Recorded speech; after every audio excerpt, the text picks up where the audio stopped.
jaasam dem mais dañoo gis ne pour l'instant dafa am benn décès boo xamante ne muy Abdoulaye Ba dëkk ci diwaanu Matam ñu annoncé woon depuis 2 jours décès laataa ñu ñëw ci sortie gouvernement bi lañ ci def d'abord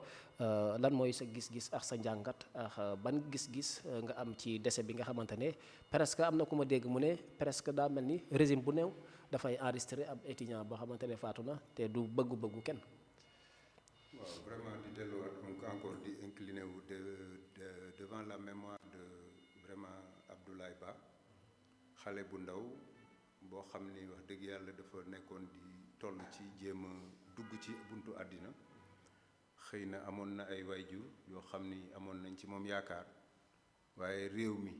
ci boppam amoon nañ ci moom yaakaar parce que étudiant la te ku nekk xam na ni fa mu doon tàggatoo fa la ñuy tàggate ñi nga xamante ni tey ñooy yor devenir u réew mi donc man jàpp naa ni c'est une très grosse perte et véritablement dafa nekk loo nga xamante ni nii dafa mel ni que tant que stabiliser wuñu li nga xamante ni moom mooy doxalinu réew mi fokk yu mel noonu dina di am seulement dafa fekk ni nag séentuwuñu ko woon ci régime bi nga xam ni tey par exemple mooy bi nga xam ni moom moo yore réew mi bu fekkente ni dañoo war a dugg ci li ko waral également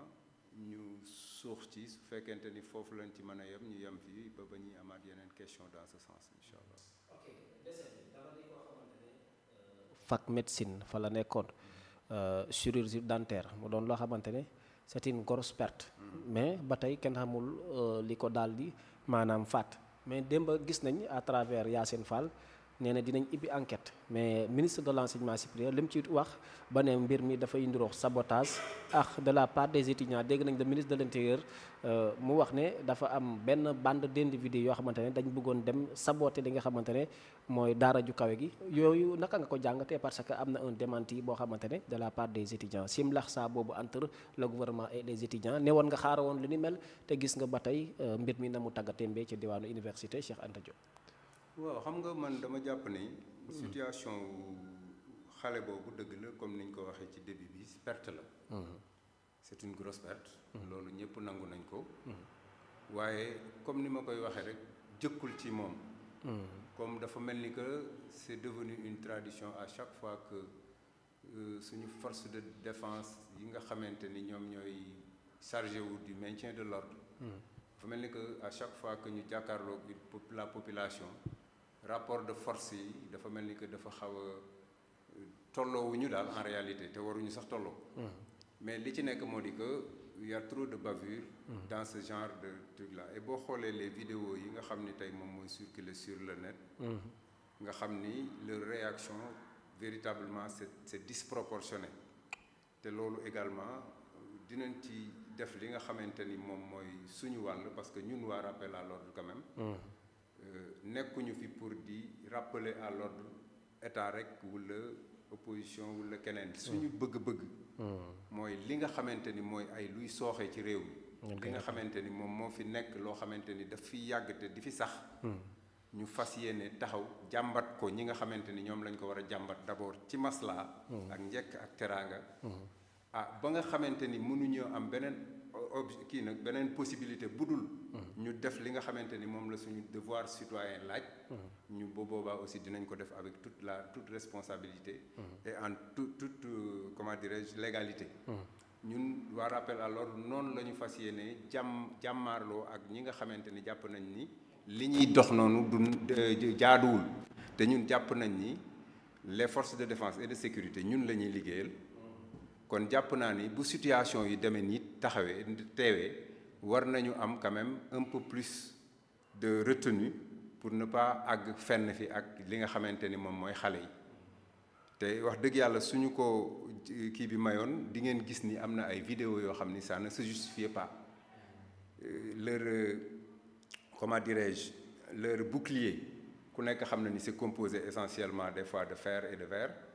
mais quand même quand tu le prends pour di ko dóor ay nit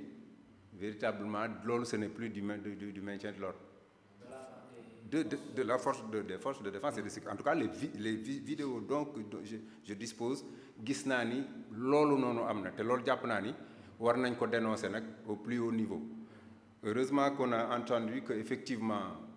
des enquêtes vont être menées dans ce sens pour que effectivement lumière soit faite sur effectivement ces exactions-là que nous jugeons effectivement véritablement disproportionnées. Maintenant, pour le cas des étudiants, moi je pense que les étudiants n'ont fait que rappeler à l'État li nga xam ni loolu la leen État amel. Je pense avoir entendu hier un ministre dire que ni effectivement nous ne devons rien aux étudiants. Moi je pense que loolu c'est une grosse erreur parce que quand par exemple tu as déjà engagé des négociations quelque part pour effectivement jox leen seen ay comment dirais-je fay leen seen ay arriérés, ensuite revenir pour dire que on n'a pas d'arriérés, le mieux était que effectivement ñu woo étudiants yi autour d'une table pour leur dire que effectivement ñun kat lii la ñu am comme solution boo xamante ni dañ leen koy proposer, mais on ne devait pas effectivement du jour au lendemain leur dire que ni effectivement loolu mënatuñ ko def. Maintenant loolu mënatuñ ko def, d'accord, mais quand par exemple tu ne payes pas les bourses et que les étudiants décident par exemple de faire ce qu'ils appellent ngénte tubaab, moi je pense que soo fayul nit ki xaalisam ba pare permettre ko mu lekk te du fay, c'est parce que effectivement yaa ngi empoisonné vie am. Heureusement qu'il y a des gens qui ont décidé effectivement de leur venir en aide, heureusement, mais sinon ça allait véritablement être très très compliqué pour eux, et ça personne ne le souhaite. Nous en tout cas, comme je te l'ai dit au niveau de rappel à l'ordre, nous on n'a pas de problème par rapport ak diw mi mooy def nii wala diw mi mooy def nii. Li ñu bëgg mooy le juste milieu.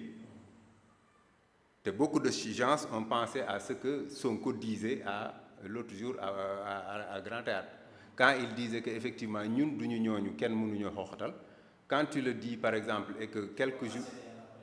kon juste ñun duñu ñii sax dégg naa ko ci kàddu kàlla am li ci des xawma ko, mais daal ñun duñu ñoom kenn duñu xooxatal, ça je l'ai entendu. Mais lu mu ci mënti doon su amee ba pare lu mel ni am, ça pose question. Donc man jàpp naa ni l'État doit effectivement revoir sa posture par rapport effectivement à ces étudiants-là, qu'il effectivement cherche un moyen boo xamante ni dina ci dem ak ñoom sans en découdre ba li nga xamante ni moom mooy bakkan di ci rot. Surtout que dans un passé récent, le sieur Ousmane Sonko, le Premier ministre aujourd'hui, avait dit effectivement que de telles choses warul mën a am au XXIe siècle que effectivement des étudiants di réclamer seen ay bourses. Il l'avait dit. Donc man jàpp ma ni suñ ñëwee ba tey ñuy wax lu mel noonu, je pense que ñuy def jëfi nu mel noonu, moi je pense que la situation effectivement dañ ko war a xoolaat quoi. Man loolu laa jàpp ni mooy li nga xamante ni moom moo ci sama xalaat pour le moment. Dernière question, nga bokk ci rappel à l'ordre, dafa am ñaar ñu wax étudiants yi nee nañ mbir mi du seen responsabilité li fa xew, nguur gi tamit gis nga seen position. Kan ci ñoom vous rappellerez de plus ci la sortie bi nga xamante ne étudiants yi def nañ ko à travers leur collectif, wala boog da ngeen di rappeler à l'ordre bien sûr sur quel point ngeen di rappeler à l'ordre ci li nga xamante ne mooy gouvernement bi. Beneen bi mooy gis nañ ñoom ñu wax ne parce que ministre ci ñoom comme ni nga ko waxee nee na desaluñ leen benn arrière. Est-ce que étudiants yoo xam ne nee nañ ñu ngi laaj 4 à 5 milliards nguur gi kenn du wax ne amu ko bu ñu demee ba presque léegi mo 3 mois fay ñu ko, est-ce que newul ne loolu mën na dëggal que ne bu fekkoon dañ leen yoral dinañ leen fay, ou bien naka nga ko jàngatee. Man au niveau de rappel à l'ordre ñun suñu mbir dafa xaw a neex a gérer en réalité. Pourquoi? Moo di que ñun on ne s'engage pas sur une bataille aveuglément. Non, on ne fait pas ça. Ce que nous devons savoir, c'est que de prime abord, nous indexons la responsabilité de l'État, de prime abord. Pourquoi? Parce que moo jaboote ñëpp. Et puis moom moo war a xool ñi nga xamante ni donte dañoo tooñ mu jël yeneen moyens légaux du moins pour effectivement les contraindre à revenir à la raison. Loolu mooy taxawaayu État. Loolu kenn bañu ko. Li ñu mënul accepter c'est que par exemple des gens yuy manifester li nga xamante ni moom mooy seen bëgg seen yëf seen i droit nga tere leen manifestation bi ba pare teg ci ñoom exaction yoo xamante ni dem nañ ba bakkan xaj. bërki Dembo Ndiaye tu as été sur le terrain en tant que parti politique d'opposition. Tu as eu à en découdre avec les forces de l'ordre lu nekk nga wax ko force de l'ordre yi lu nekk nga wax ko un état bi nga xamante ni moom moo fi nekkoon. Moi je pense que soo demee ba ñëw ci nguur gi tu dois te départir de ces genres de pratiques là pour li nga xam ni moom nga digoon askan wi moom nga nekk ci. Mais le problème moo di que cet état là nekkul ci li nga xamante ni moom la digoon askan wi. Donc ñun au niveau de la rappel à l'ordre je te rappelle aussi que ni rappel à l'ordre est né pratiquement des flancs du PASTEF.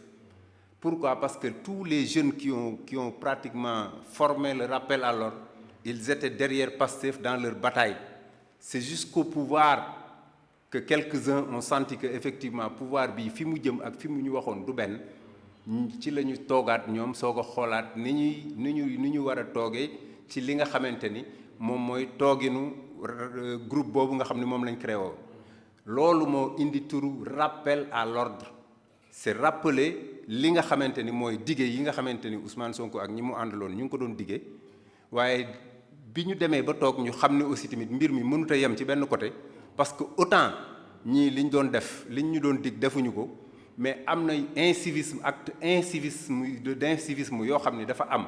ci li nga xamante ni tey moom moo nekk ci population bi te loolu dañ koo bëgg a boole ci liggéey bi nga xamante ni mooy jëmale Sénégal kanam mooy tax ba Sénégal kenn ku ne boo toogee ci sa ruq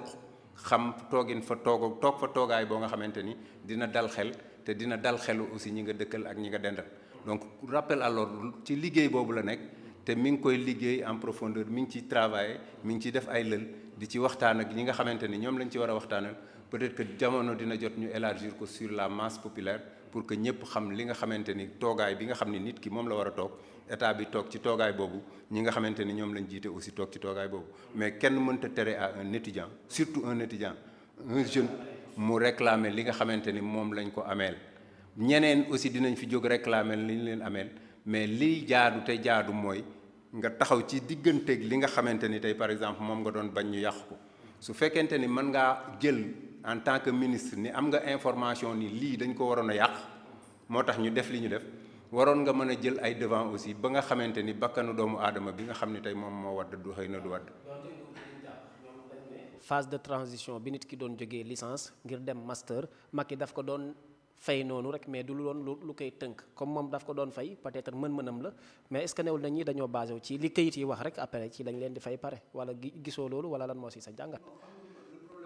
Ce qui est en profondeur ça peut se discuter fii ba suba kenn duñ fi jóg li am mooy l'État c'est une continuité et que les acquis yu mu mën a doon on ne peut pas remettre en cause des acquis comme ça sans en parler ak ñi nga xamante ni ñoom ñoo ko moomoon ñun ñëpp on a été des responsables dans des sociétés autres li am mooy des acquis ça c'est à conserver à défaut de conserver il y a une manière il y a des pratiques qui sont là qui font jurisprudence qui demandent à ce que véritablement ñu woo nit ñi nga xamante ni ñoom ñoo moomoon acquis yooyu ñu waxtaan ci ak ñoom ba nga xamante ni boo koy jël duñ ci gaañu duñ ci dee duñ ci am problème parce que il y a des compensations en réalité. Il y a des compensations. Tu as vu que la bourse n'est pas accessible à tout le monde. Mais au moins, il y a des aides.